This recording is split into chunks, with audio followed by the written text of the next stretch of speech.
Muito bom dia, meus irmãos. Bom dia, bom dia. A graça e a paz do Senhor Jesus seja com todos. Amém, amém. Para os irmãos que estão aqui na nossa classe nessa manhã e para você que está aí nos acompanhando pelo Facebook, nós gostaríamos de convidar a todos a estudarmos hoje o Salmo de número 66. Já faz um bom tempo que nós estamos estudando o livro dos Salmos, não é? A aula passada falamos sobre o Salmo 63, onde o salmista, no caso ali Davi, expressa um profundo desejo de um relacionamento próximo com Deus, de um relacionamento chegado a Deus.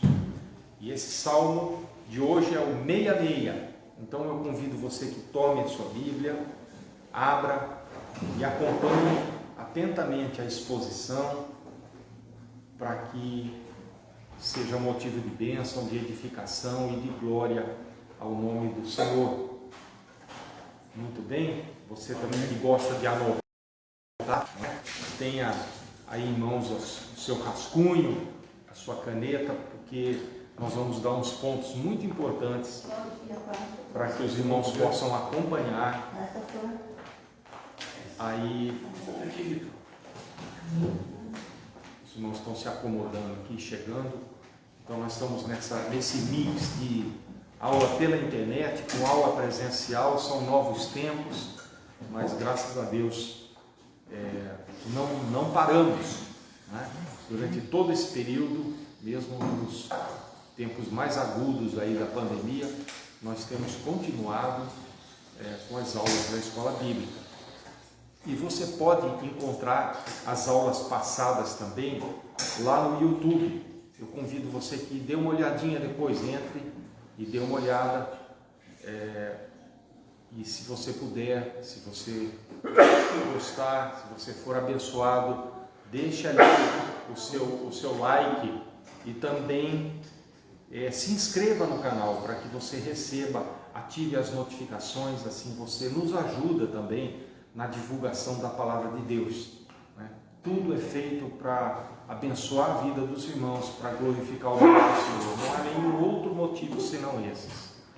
Muito bem, Salmo 66 então. Eu vou ler para que nós ganhemos tempo, né? Você que está com a Bíblia aberta, por favor, mantenha aberta.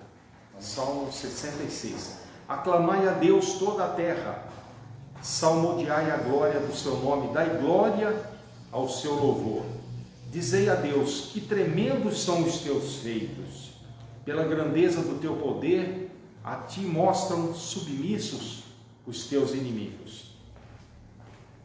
Prostra-se a terra perante ti, canta salmos a ti, salmodia o teu nome. Vinde e vede as obras de Deus, tremendos feitos para com os filhos dos homens.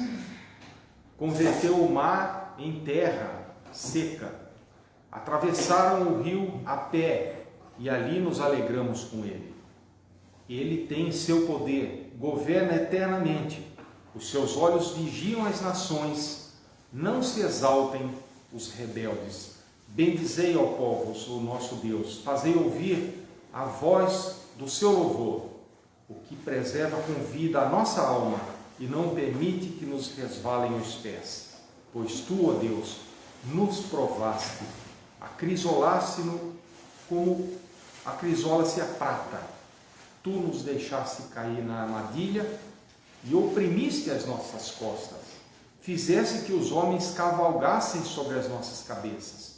Passamos pelo fogo e pela água, porém, afinal, nos trouxeste a um lugar espaçoso.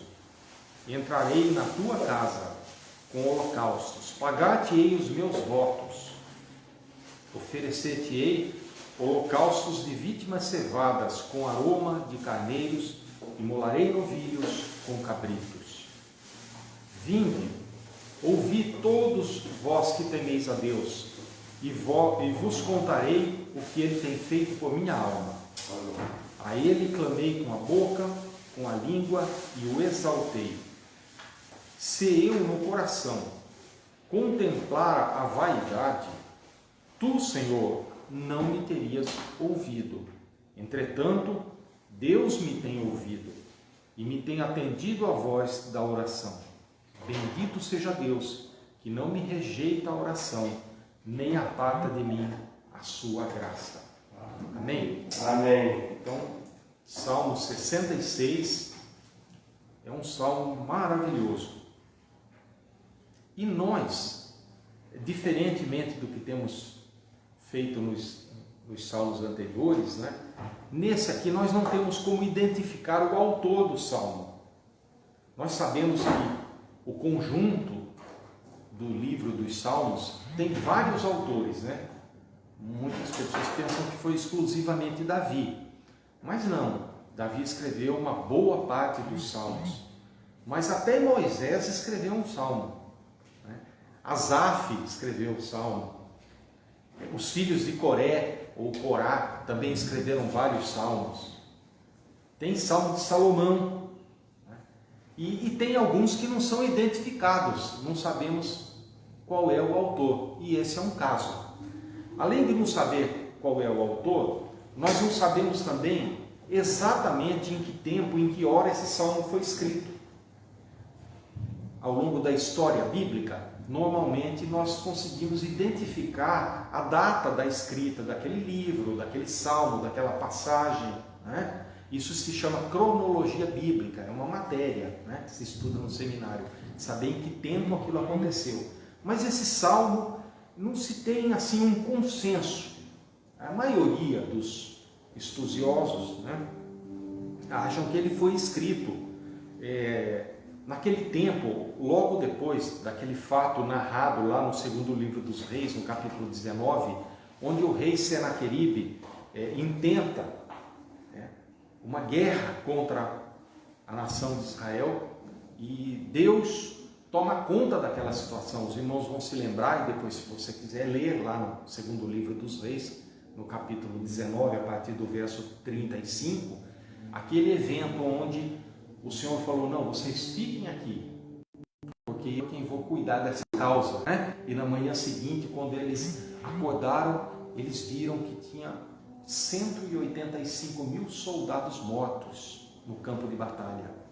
Israel não precisou guerrear, porque Deus mandou os seus anjos a guerrear por eles, né?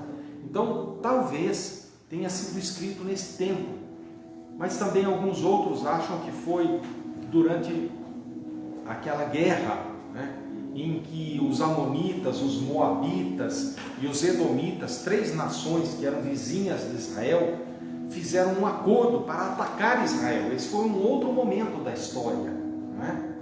E também nesse momento Deus deu livramento a Israel, de modo que eles saíram pelas mãos do rei Josafá, eles saíram vitoriosos. Esse fato está narrado lá no segundo livro das Crônicas, a partir do capítulo de número 20. Bom, mas o fato é que, independentemente do tempo em que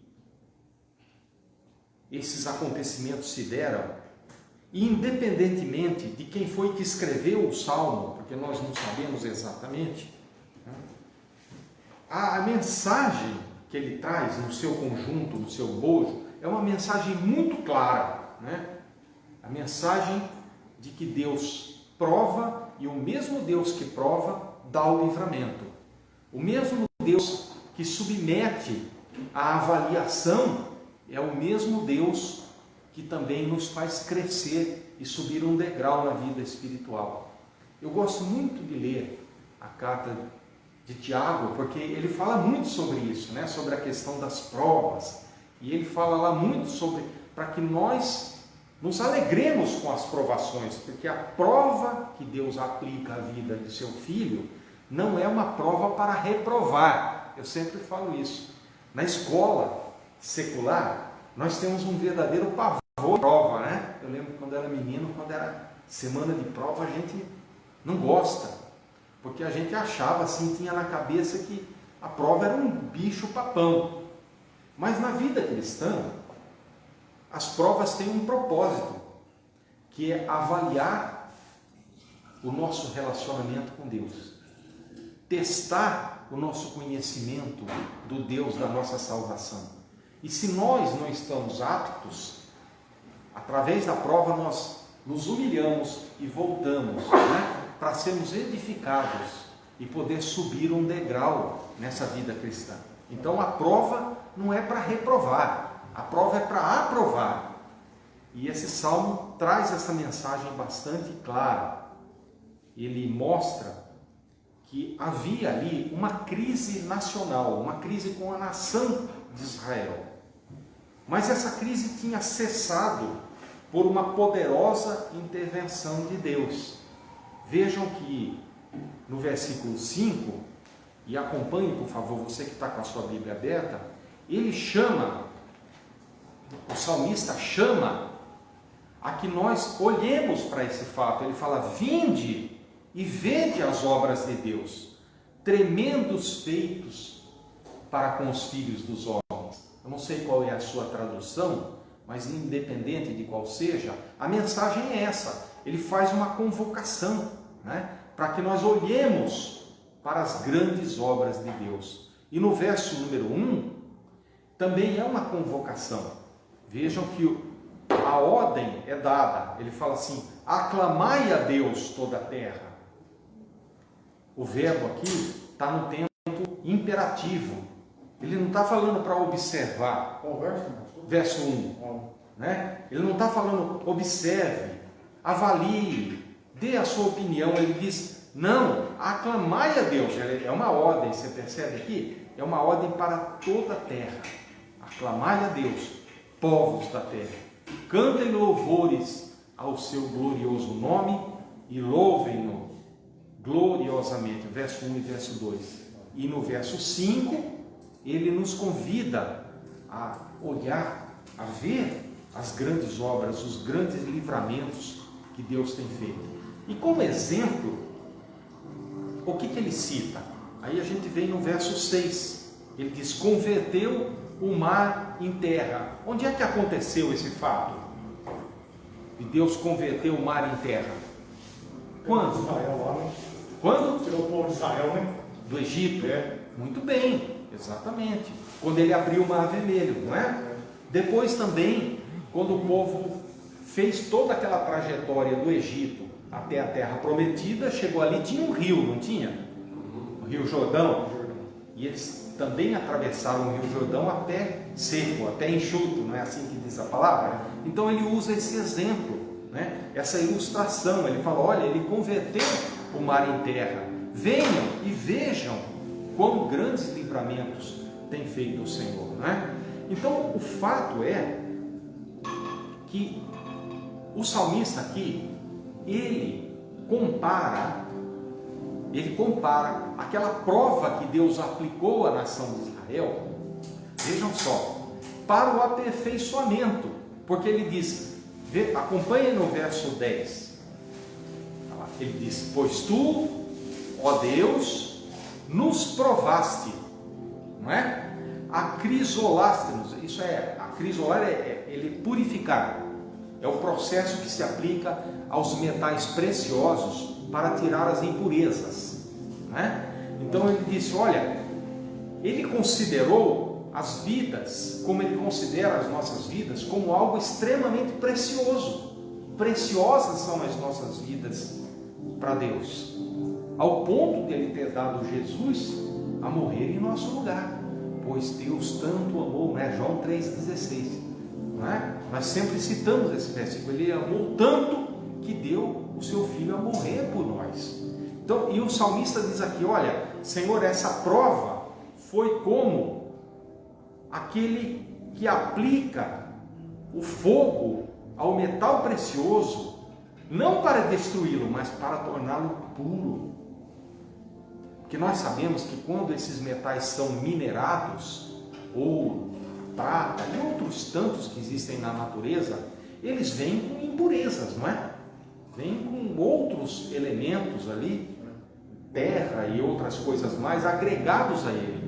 E através do fogo eles são purificados. Então remove-se a escória, de modo que o metal fique aquele ouro limpinho, né? Para depois fazer uma joia, a prata, o ouro e outros tantos. E é o que ele diz aqui: Senhor, o Senhor aplicou em nós, nos provou como se faz com a prata. Através do fogo nós somos purificados. E o objetivo, diferentemente do que muitas vezes nós sentimos, porque às vezes quando entramos num tempo de provação, de dificuldade nas nossas vidas, como é esse tempo que estamos passando agora, há uma tendência natural do homem em desanimar, em achar que Deus se esqueceu, que Deus está distante. Mas olha o que ele diz aqui. Veja o verso 9, acompanhe na sua Bíblia. Ele diz: o que preserva com vida a nossa alma. Que Deus é esse que aplica as provas, que aplica o fogo para aperfeiçoar o metal precioso? É aquele que preserva com vida a nossa alma. Os irmãos estão compreendendo como que a prova não é para reprovar, mas a prova é para tornar o metal ainda mais precioso, ainda melhor, limpo das impurezas? É importante nós compreendermos essas coisas, né? E ele vai nessa crescente aqui, dando essa explicação de como Deus quer nos purificar. Assim, Deus deu a aprovação na medida correta, né? E chama esse Deus de aquele que quer preservar a vida, aquele que quer preservar a nossa alma, não destruir, mas preservar. O amor, né? O amor, o cuidado de Deus. Agora, eu gostaria, sempre que nós estudamos a Bíblia, aqui na escola dominical, eu gosto de traduzir isso numa aplicação prática para a nossa vida. Porque vejam, irmãos, a gente chama de escola bíblica dominical. O intuito é aprender. Mas não é só... Muito obrigado, pastor. Aqui o pastor serve, viu, irmãos? Um cafezinho. Isso é bom. O pastor que serve é bom. Porque eles ficam virando perder o café, né? Está servindo um cafezinho aqui. Você aí em casa também, que está nos assistindo, pode tomar seu cafezinho, né? Enquanto participa da aula. Mas voltando, a aula, a escola bíblica dominical não tem como propósito só acrescentar conhecimento. Não é verdade? De nada adianta nós só acrescentarmos conhecimento na nossa mente se nós não traduzimos isso numa prática cotidiana de vida. Então, aquilo que nós aprendemos hoje aqui, nós já começamos a aplicar no momento em que saímos dessa sala, para que possa ser bênção na nossa vida. Não é verdade? Então, agora nós vamos dar aplicação a esse conhecimento.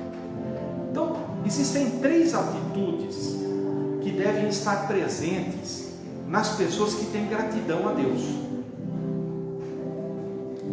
Se você gosta de anotar, anote aí 3 atitudes que devem estar presentes na vida de pessoas que têm gratidão a Deus.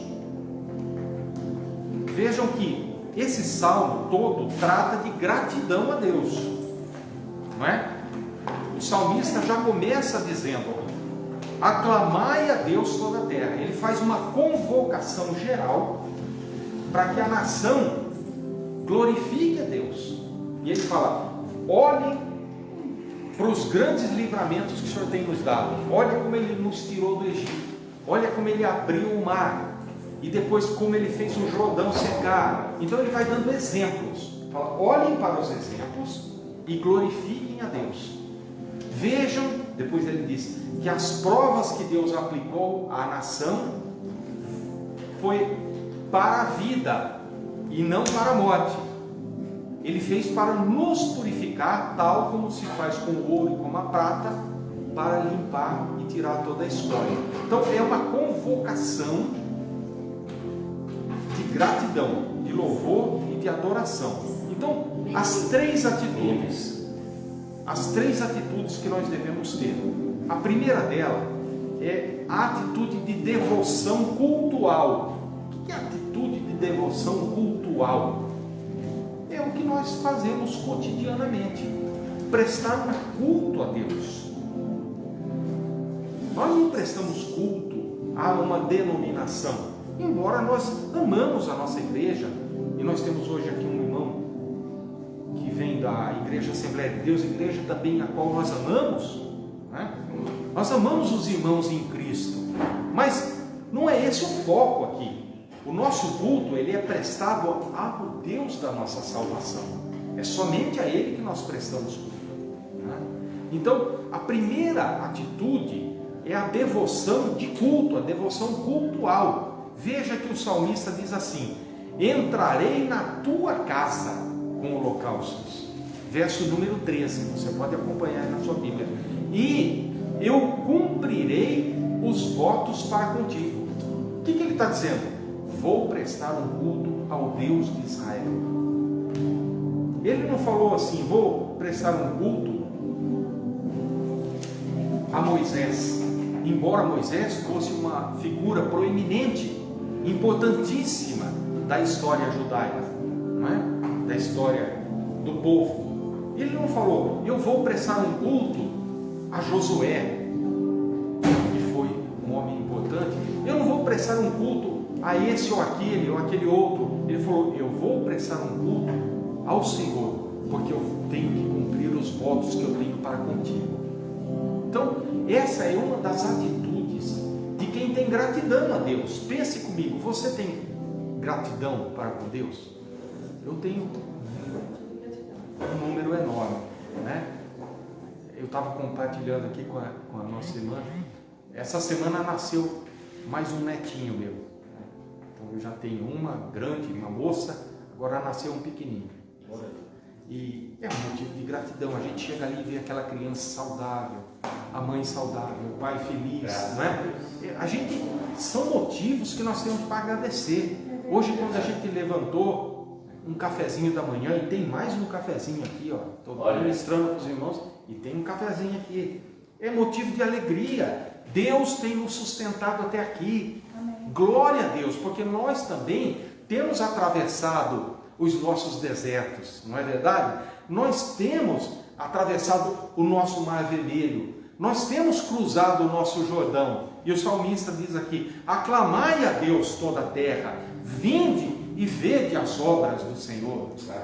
E hoje nós podemos fazer a mesma coisa, agradecer. Como nós vamos agradecer? Nós vamos agradecer a Deus tendo uma atitude de devoção cultual. Ele diz aqui: eu vou para a tua casa e eu cumprirei os votos que eu tenho para contigo.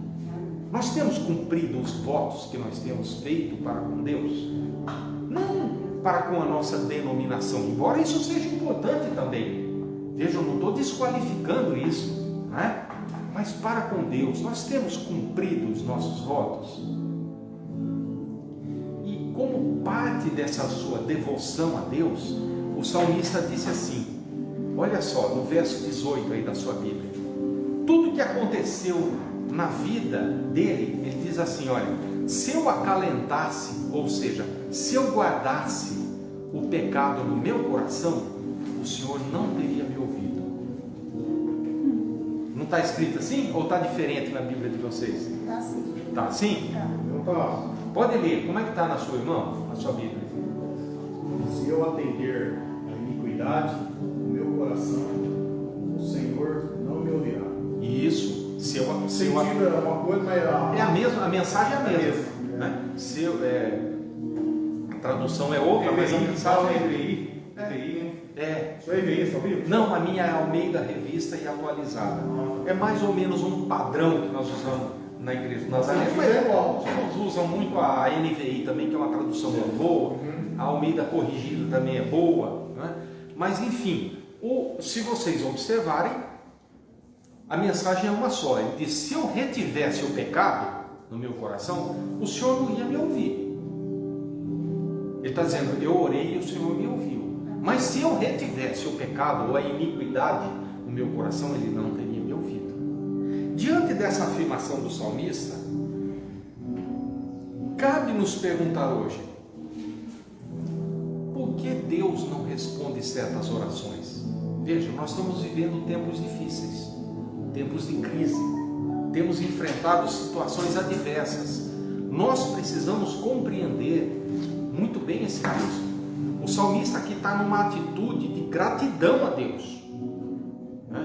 Então ele quer devotar todo o seu culto ao Deus da sua salvação, ao Deus que os resgatou do Egito, que tirou eles com mão forte, que fez eles atravessarem o o Rio Jordão e tomar posse daquela terra chamada Terra Prometida, né? Agora ele diz, olha, mas eu não posso reter o pecado no meu coração, ou a iniquidade, porque senão Deus não me ouve.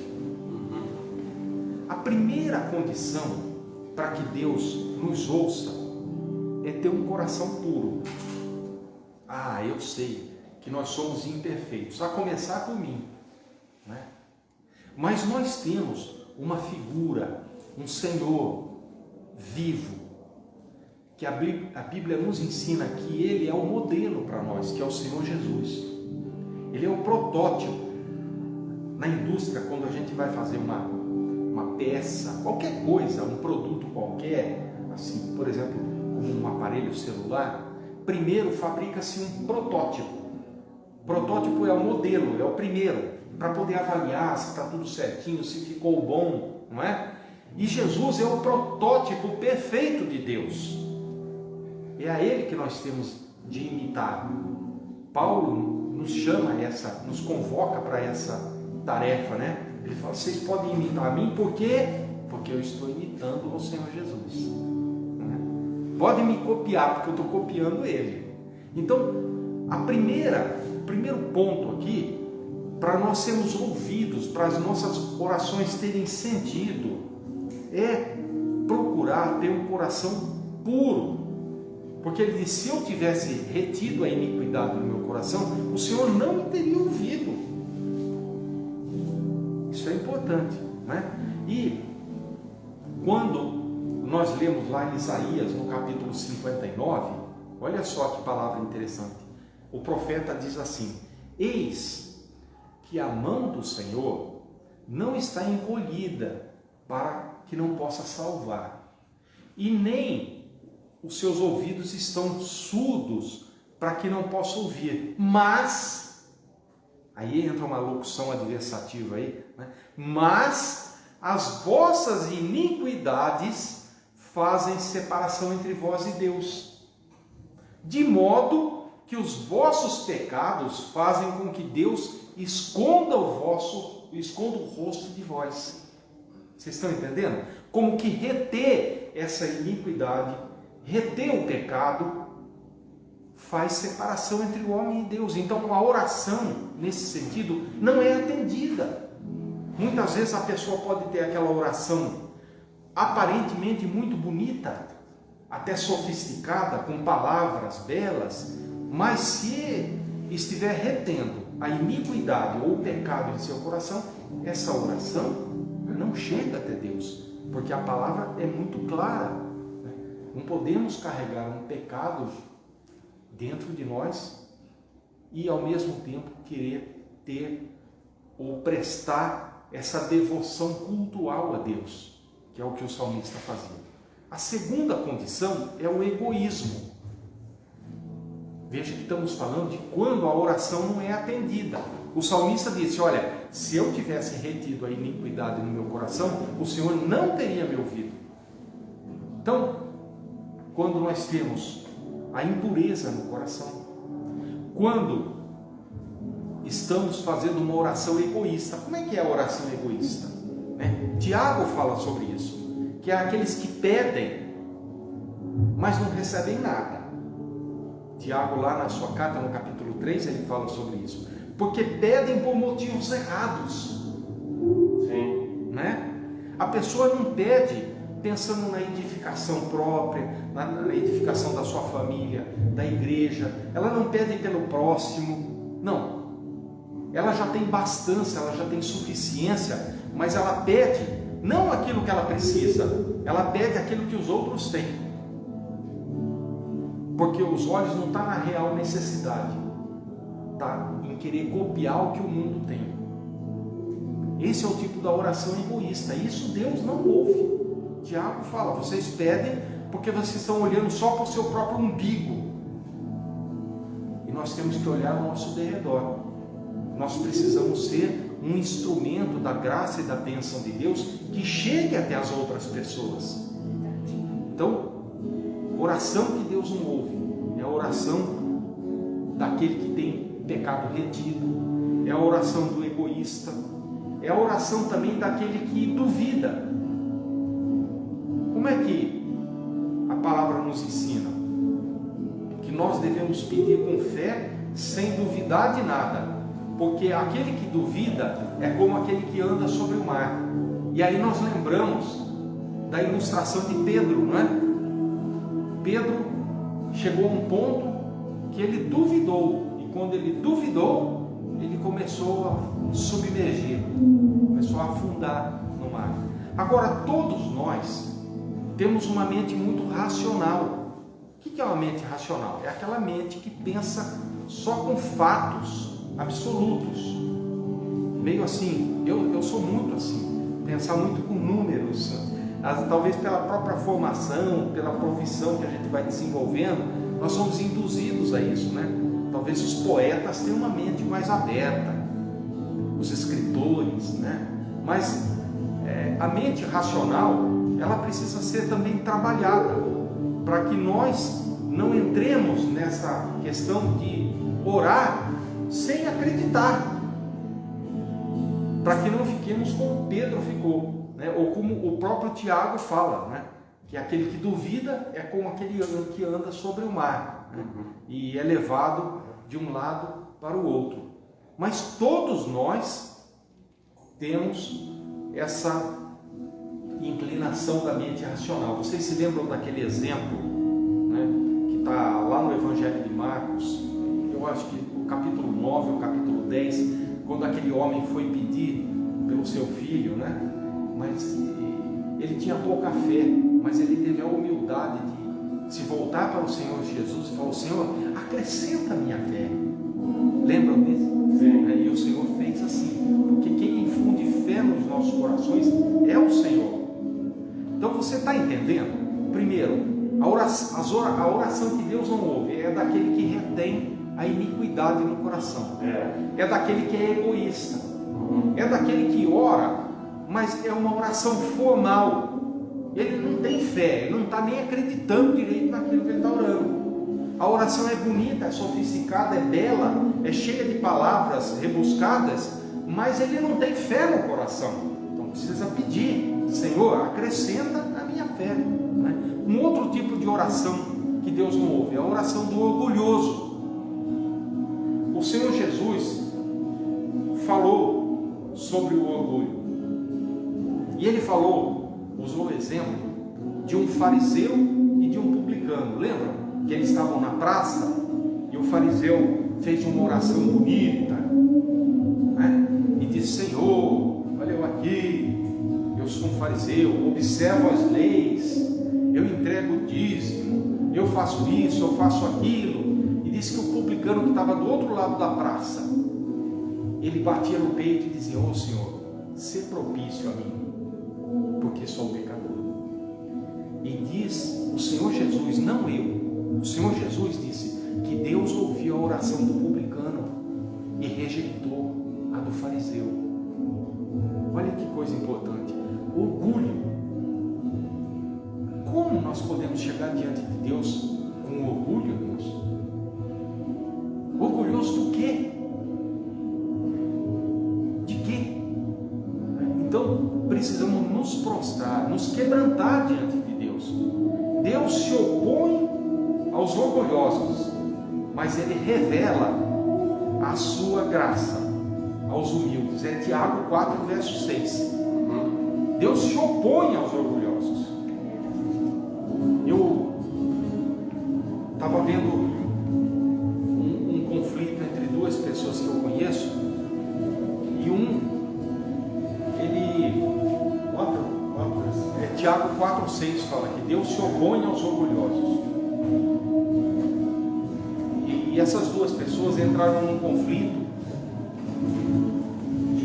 e um ofendendo o outro. Sabe quando um ofende daqui, outro ofende de lá, outro ofende daqui, outro ofende de lá? E agora com esse negócio de rede social, né?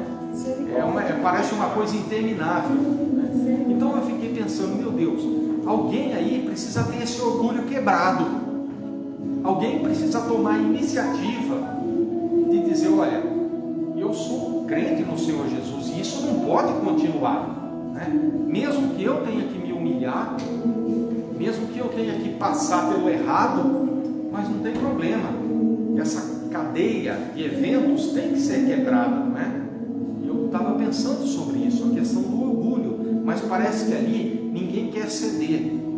Sabe quando porque eu sou isso, outro é porque eu sou aquilo. Parece que um quer parecer maior ainda do que o outro. Quando um coloca um argumento, outro quer colocar um argumento superior ao dele, e assim eles vão nessa escalada. E eu fiquei pensando comigo, é uma guerra da qual ninguém vai tomar proveito, senão o inimigo. Porque quem está por trás disso é o inimigo, não é? Colocando gasolina nessa fogueira, para que a coisa termine muito ruim, muito mal para ambos, não é? Mas vejam, qual a oração que Deus não ouve? Deus não ouve a oração daquele que retém a iniquidade, o pecado. Deus não ouve a oração do egoísta. Deus não ouve a oração daquele que ora de uma forma só formal, confessional, mas não tem fé no coração. Deus não ouve a oração de orgulhosos. E Deus não ouve a oração quando os relacionamentos estão deteriorados. Por isso que toda vez que a Santa Ceia é ministrada, é também ensinado, olha, se você tem uma coisa contra o seu irmão, vai lá, acerta isso com ele, resolva essa questão.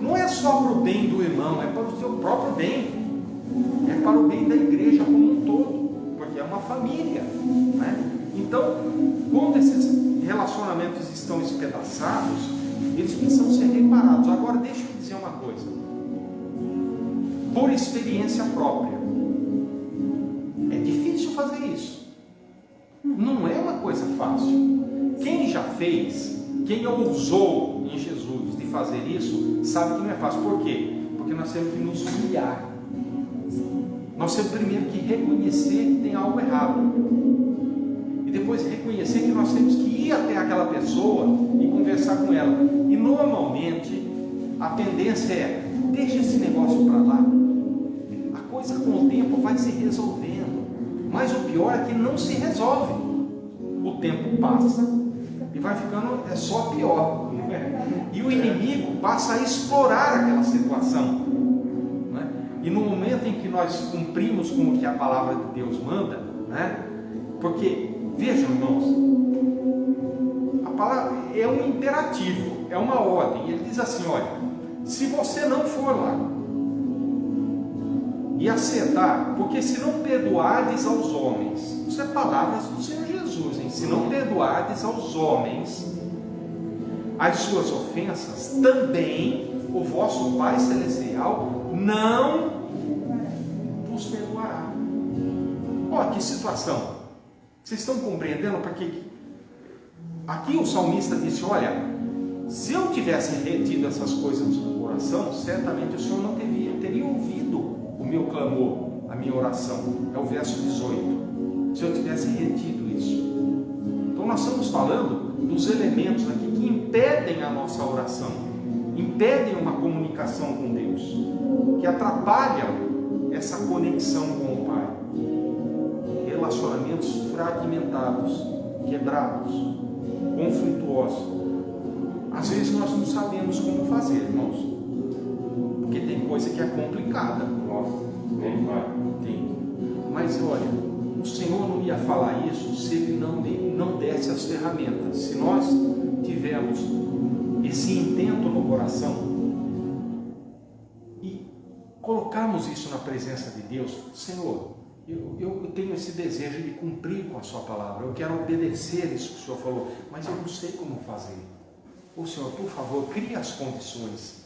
Irmãos, eu digo isso por experiência própria. Deus cria os meios. É verdade. Deus cria os meios. Pode falar. Qual o irmão? Luiz. Falando assim, eu lembrei de um dia. Pode falar alto, assim os nossos ouvintes aqui também Uhum. podem entender. Aí quando eles falam assim, aconteceu comigo, foi verdade, sobre guardar ódio, né? No coração. E aconteceu uma situação comigo lá no bairro lá que eu morava, lá no São Diego, né? E o outro estava vendendo ovo. Depois você vendeu ovo para os empregados. Falei, vamos tentar isso aqui. Aí eu fui lá embaixo, que era de lá, não sabia que era de lá. Aí esse homem me ameaçou de morte. O dedo assim, me deu que nem no carro, botou o dedo assim. Ó, você continuar, se você quiser, vou falar um palavrão, né? Quiser comer e tal, né? Digerir lá, né? Quiser tá vivo, você não vem mais aqui. Contou o dedo. Aí passou um tempo, fui passando e eu guardei aquele ódio, rapaz. Eu queria até fazer uma besteira, né? Forte. Uns dois ainda, porque a esposa dele era junto. Eu falei, pô, meu Deus, o que eu faço? Se eu fizer isso, tá tudo perdido, né? Acabou a minha vida, né? Eu vou pecar contra o Senhor e pecar grandemente, né? Porque cresceu, né? Aí eu fui orando, sempre orando, para o Senhor tirar aquilo de mim. Mas toda vez que eu saía, eu trombava com ele. Toda vez. Eu falei, mas o que é isso? E eu guardando aquele ódio. Eu falei, pô, tem alguma coisa aí. Não tinha um dia que eu saí e trombava com ele. Aí minha esposa falou, ô amor, você acha que Deus está falando assim para você ir lá e perdoar ele? Perdoa aí pra você ver. Eu falei, pode ser mesmo. Ele fala que a gente tem que perdoar o nosso inimigo, né? Aí veio essa mensagem. Aí fui lá, antes eu orei a Deus, porque não sabia que podia esperar, né? Orei a Deus, fui lá. Aí eu pedi perdão para ele, falou, você me perdoa lá que eu fui lá no seu ponto vender ovo, né, tal. Eu esperava que ele ia vir em mim, mas nunca ele ia acontecer isso. Deus mandou eu ir lá. Aí depois que eu perdoei e tal, ele falou, tudo bem, a esposa dele conversou comigo, não esquenta não, tudo bem, passou, né? Aí nunca mais, passou um tempo, não vi mais ele. Aí passou, vi uns dias, mas sumiu aquele dentro de mim, perdão e libera mesmo, perdão libera. Senti bem, hoje eu vejo ele, não cumprimento assim, ele passa, ele vê, ele fala, eu fico na minha, né? Não vou beijar ele, não vou, né? Mas que Deus queria só perdoar ele, né? E eu fiz. Hoje eu tô aqui.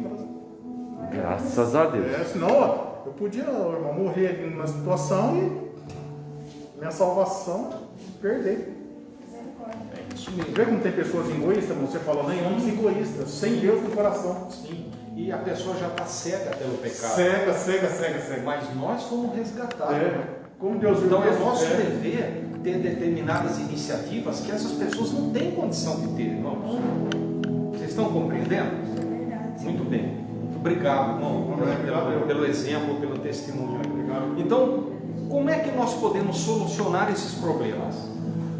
Se nós voltarmos lá para a primeira carta de João, capítulo 1, verso 9, ele diz assim, João diz, se confessarmos os nossos pecados, e João só escreveu isso, irmãos, prestem atenção, se confessarmos os nossos pecados, ele diz que ele é fiel e justo. Ele só escreveu isso porque ele sabia que nós pecamos. Sim. Nós não vivemos numa vida de pecado, no chamado pecado contumaz, mas nós eventualmente erramos. Então ele diz, olha, se acontecer isso com você, e vai acontecer, saiba uma coisa, ele é fiel e justo para perdoar os nossos pecados e nos libertar de toda injustiça. É João, capítulo 1, verso 9, primeira carta de João. Né? Então, nós temos solução, nós temos um caminho. As três atitudes, né? Três atitudes daquele que é grato a Deus. Então, você é grato a Deus? Eu sou. Quais são as atitudes? A atitude é a devoção cultual, para entregar essa devoção, esse culto ao Deus único e verdadeiro. Nós precisamos nos libertar dessas questões, né? Que é a retenção do pecado, da iniquidade, do egoísmo, da falta de fé, também do orgulho, de relacionamentos deteriorados, perdão retido, né? Nós temos que nos liberar disso, buscar em Deus a solução. A segunda é o testemunho público. Nosso tempo está terminando, mas ainda tem umas coisinhas aqui. O testemunho público, veja o verso 16 aí, que você está com a Bíblia aberta, acompanhe por favor. O salmista diz assim, vinde, ouvi todo vós que temei a Deus, e vos, o quê? O que ele diz aí? Eu vos contarei o que ele tem feito por minha alma. Como é que está na sua versão, irmão? Versículo 16? Vinde e ouvi todos que temeis a Deus, e eu contarei o que ele tem feito a minha alma. O que ele está falando? Gente, chega aqui, que eu vou contar para vocês o que Deus tem feito por mim. O que é isso? testemunho público. Testemunho. Como é que anda o nosso testemunho daquilo que Deus tem feito por nós? Porque vejam, irmãos, é muito importante nós testemunharmos com a nossa vida, com a nossa conduta. E é igualmente importante que nós testemunhamos com a nossa boca. Vejam, o testemunho de vida, aquele exemplo de vida que nós temos lá no trabalho, a postura que o irmão teve aqui, quando a pessoa o ofendeu e ele ficou quietinho, saiu, foi para sua casa. Esse testemunho, ele é a autenticação da obra que Deus fez na nossa vida.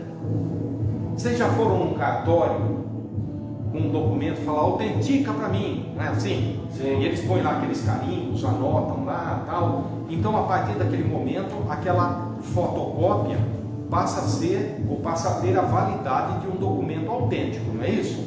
É assim é a nossa vida. Quando nós temos uma vida reta, uma vida de bom exemplo, de bom testemunho de conduta, ela autentica a obra que Deus fez na nossa vida. Mas nós não podemos também prescindir do chamado testemunho público, daquele que fala. E eu vou dar uns exemplos para os irmãos para vocês entenderem. Olha, vocês lembram daquela experiência do apóstolo Paulo, quando ele foi visitado pelo Senhor ali na entrada de Damasco? Lembra? Que o próprio Senhor se fez presente ali, né? Falou com ele, porque você me persegue, né? Alguns dizem que ele estava num cavalo e caiu do cavalo, mas não tem isso na Bíblia não, viu? Não fala nada de cavalo. Uma vez eu vi uma pessoa falando que o cavalo era branco. Aí já está acrescentando muita coisa. Mas, deu até uma... quis dar aquela aura de importância para a coisa. Era um cavalo, e era um cavalo branco. Não, mas eu estou brincando aqui, viu?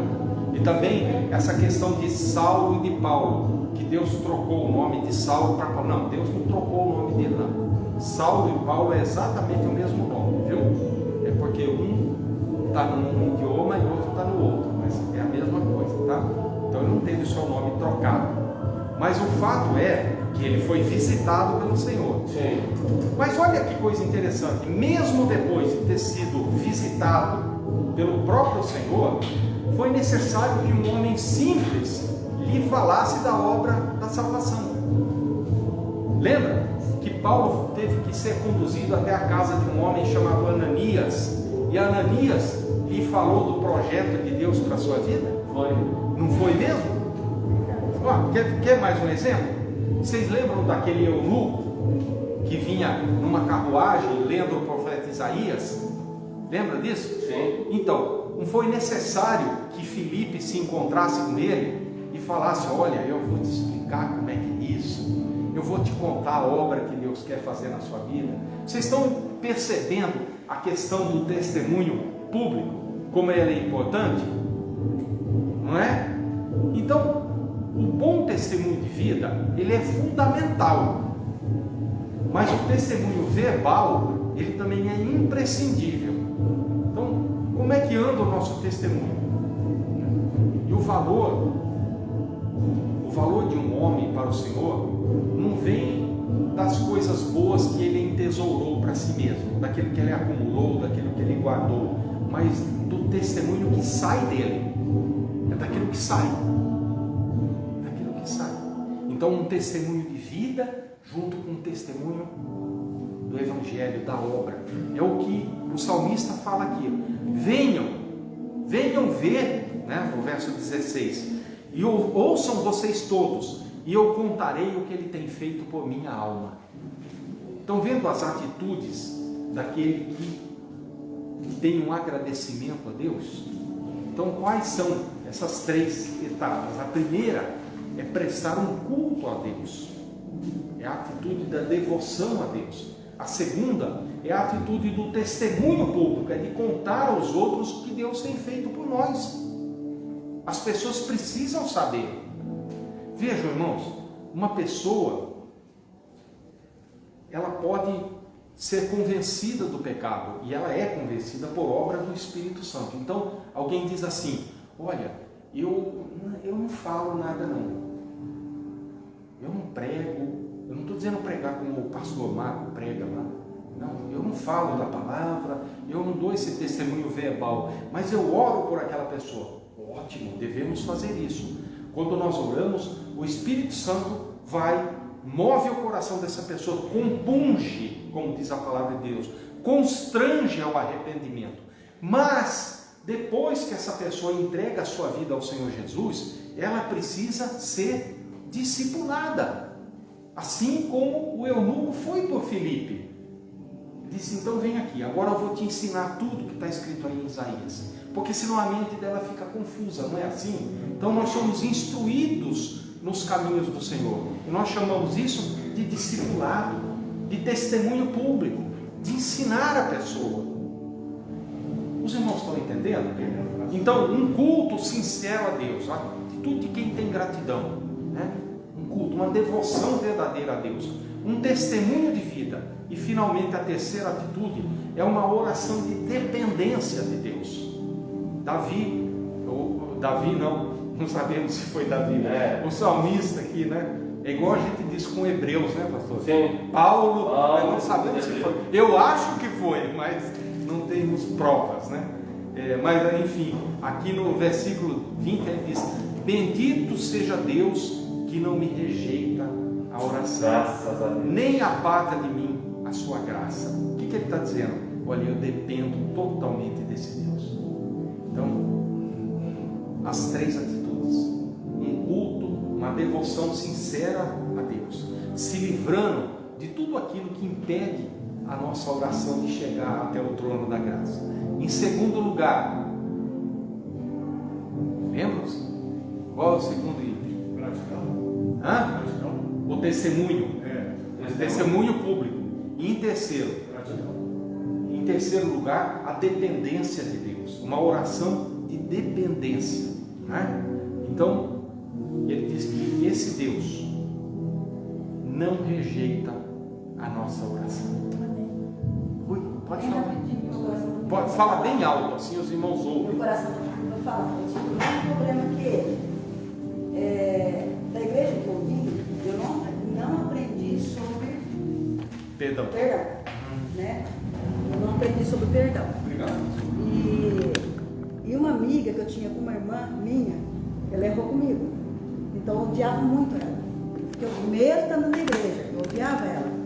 Eu queria, sabe, vingar daquela pessoa que ela fez? Olha que coisa. Porque ela teve um pouco de parte da minha separação do primeiro casamento e ela quase me separou também desse outro. Eu tinha ela como irmã, quando eu descobri que ela tinha esse lado ruim, né? E aí quando eu cheguei aqui, aí eu comecei a ouvir sobre perdão. Eu aprendi aqui na Nazareno sobre perdão. Aí eu tive minha libertação aqui nessa igreja e foi aonde que eu senti a necessidade de procurar ela para pedir perdão. Não encontrei com ela ainda, não consegui encontrar. Eu pedi para Deus me perdoar. A gente já fui procurar a casa dela, não achei a casa dela, mas eu sei que Deus me perdoou, porque eu não consegui encontrar com ela, está com muito tempo isso, mas aí eu pedi perdão diante de Deus. Amém. Tá bom? Eu Isso, tive que falar, senão eu não isso existe tira bem. um peso enorme. Sim, não é? nossa, muita coisa que eu não conseguia, era ela e um sobrinho do João, eu não conseguia Amém. perdoar. E impede Mas- também, né, essa atitude impede com que Satanás explore essa situação, porque ele explora essa situação, não é, irmão? Como aquele cara acaba terminando um homicídio. O diabo, desculpa, irmão, interromper, o diabo é oportunista, né? É para oportunista, né? Ele quer aquela situação, ele é oportunista, né? Ele se aproveita daquilo que aconteceu comigo. O cara me assou, contou o dedo morto, ele entra no coração do homem e fala: pô, isso vai, vamos supor, vai deixar? Ele saber que você é convertido, ele é sujo. É sujo. Ele é oportunista, ele nunca vai chegar assim, por exemplo, ele vai. Ele entra no coração da pessoa, mas quando ele pega uma situação ainda é mais forte ainda. É terrível. Terrível. É terrível, porque Por olha isso que só, eu fui aquela luta, aquela raiva. é interessante a gente discutir esses assuntos. Meu irmão, São coisas para a vida, né? Meu irmão, só para você continuar, só para terminar aqui a falar. Pois não. É isso aí que eu estava falando do testemunho. Eu dou graças a Deus, Né? Então, graças a Deus hoje que eu tinha Deus. Porque mesmo que eu querendo, se eu queria, mas no outro não vinha, parece que um anjo, Deus falou, não, eu queria e vi uma coisa, não. Aí foi onde que eu não fiz nada, porque tinha Deus. Os irmãos pensem aqui comigo, se ele não explora a situação. Quando você está num caso assim de sofrer uma ofensa, a primeira coisa que ele procura plantar é aquele tipo de coisa má. Você vai sair como um frouxo dessa situação? Você vai sair perdendo? Você vai levar isso para casa? Não é? E aí é onde a desgraça acontece. Na verdade, o forte é aquele que tem a capacidade em Deus de superar aquela situação. Que a outra pessoa já está perdida nos seus pecados, nos seus delitos, nos seus pecados. É muito mais fácil eu pegar uma arma e atirar contra alguém do que dizer eu te perdoo em nome de Jesus. É muito mais difícil dizer eu te perdoo, porque isso demanda se humilhar, quebrantar, se submeter à vontade de Deus. Agora, voltando lá, Tiago, quando você se humilha, Deus te exalta. É verdade. No devido tempo, Ele vai te exaltar. É verdade. Os irmãos estão vendo que importante, volta com você, como é importante nós atentarmos para aquilo que a palavra de Deus está nos ensinando. E ele disse aqui, gente, olhe para a minha vida e eu vou te mostrar, Deus salmista, eu vou te mostrar o que Deus tem feito por mim. Pois não, a irmã queria dizer alguma coisinha. Mas nesse caso a gente aprende duas coisas. Uma, perdoar o irmão, e outra, respirar, ter paciência com o outro. A gente não só perdoa, mas a gente exercita a nossa paciência. Porque eu tenho um sério problema que muita coisa me deixa muito irritada. Não ao ponto de ser uma pessoa explosiva, mas eu sempre peço, Senhor, me dê paciência. Mas é quando a gente fala me dê paciência, que parece que vem uma avalanche de coisas que só te irritam. E aí que você aprende a perdoar e a exercer a sua paciência. Então, nesse caso, eu tiro dois ensinamentos. Porque quando a gente tem paciência, a gente consegue raciocinar e a gente consegue perdoar o outro facilmente. É isso. Graças a Deus, né? Hoje nós estamos começando a poder ter alguma dinâmica já aqui, é um pouquinho difícil, espero que você que está nos assistindo aí compreenda, às vezes, as limitações que nós temos aqui, né? Às vezes interrompe um pouquinho, o som não fica tão bom, mas estamos lutando aqui com a graça de Deus, procurando fazer o nosso melhor para abençoar a sua vida e para, acima de tudo, engrandecer o nome do Senhor ao qual nós servimos. Amém? Nós vamos orar agora, nosso tempo já se esgotou, agradecer a Deus, não é? E convidando você depois a continuar conosco. Na sequência teremos o culto também de adoração ao Senhor. Mesmo assentados, se você quiser se levantar, levante. Vamos levantar então, pronto. O importante é que nós entreguemos a Deus uma devoção sincera, um culto sincero, verdadeiro, a despeito das nossas debilidades, das nossas fraquezas, das nossas limitações. Nós vamos pegar isso tudo, né, colocar diante do Senhor, no altar do Senhor, falar: Senhor, eu sou isso aqui, nada. Porque, como dizia um antigo pastor meu, quando nós chegamos com nada diante de Deus, Ele está disposto a nos dar tudo. É verdade. Mas quando nós chegamos com tudo, Ele não está disposto a dar nada. Porque eu falei, esse já é autossuficiente. Ele acha que ele já pode tudo, não é? Então vamos chegar com nada. Nós precisamos de tudo. Senhor, agradecemos pela vida de cada irmão que chegou aqui. Foi uma bênção essa manhã, Senhor. O convívio novamente agora com os irmãos, já começando a participar da classe, também com os queridos que estão lá do outro lado nos assistindo pelas mídias sociais. Nós queremos agradecer por cada vida, porque até aqui o Senhor tem nos sustentado, até aqui o Senhor tem nos guardado, e pedimos que assim seja também ao longo desse dia, que o Senhor abençoe a vida de cada irmão, dê um domingo maravilhoso para cada um, Senhor, junto com os seus queridos, que possamos aplicar na nossa vida tudo aquilo que aprendemos aqui nesse dia, em nome do Senhor Jesus, em nome de quem também nós agradecemos. Amém. Amém. Deus abençoe. Graças a Deus. Você pode ficar aí no nosso culto, vamos ver o Salmo de número 67. E eu quero agradecer. Por um lado, irmão Luiz, é meio difícil porque não temos irmãos, mas eu estava vendo aqui que até a minha cunhada lá de Pelotas, Rio Grande do Sul, estava assistindo a classe dominical. Um abraço a ela lá, que Deus abençoe, Esther, em nome de Jesus. Então, vá ao banheiro, toma um cafezinho, 10h15 começa o nosso culto. E até mais, Deus abençoe.